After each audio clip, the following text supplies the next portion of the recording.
Goeiedag, ek groet jou in die kosbare naam van Jesus Christus. Daar is tye in die lewe wanneer dinge eenvoudig net nie volgens plan verloop nie. Tye waar die lewe onregverdig voel.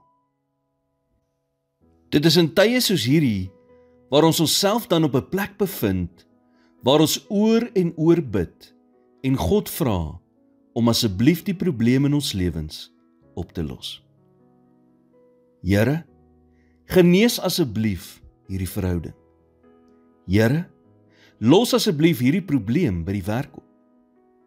Here, help my om net beter te voel.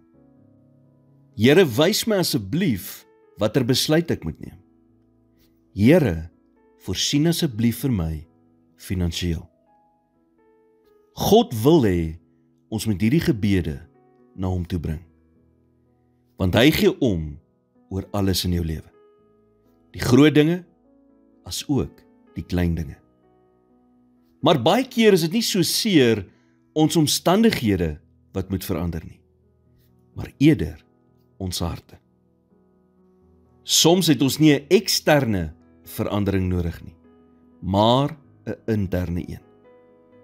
So in plaas daarvan om net dadelik daardie verhouding te genees, wil God ons deur daardie verhouding leer om dalk meer genadig te wees. In plaas daarvan om daardie konflik by die werk net op te los, wil hy dalk hê ons moet leer om op te staan vir wat reg is en om moeilike gesprekke te kan voer. In plaas daarvan om ons net vreugde te gee, wil hy dalk hê ons moet aktief die vreugde soek wat ons net in hom kan vind. In plaas daarvan om net vir ons meer geld te gee, wil hy dalk eers sê ons moet leer om goeie rentmeesters te wees van dit wat ons reeds het. In plaas daarvan om alles net maklik te maak, wil hy hê ons moet op sy woord en sy belofte staan, selfs wanneer dinge regtig moeilik raak. Paulus sê in Romeine 5 vers 3 tot 4, en nie alleen dit nie, maar ons roem ook in die verdrukkinge, omdat ons weet dat die verdrukking lydsaamheid werk, en die lydsaamheid beproefdheid, en die beproefdheid hoop.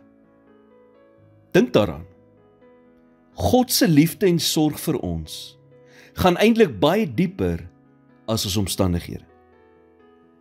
Want wat hy innerlik in ons lewens doen, is vir hom belangriker as wat hy uiterlik vir ons doen.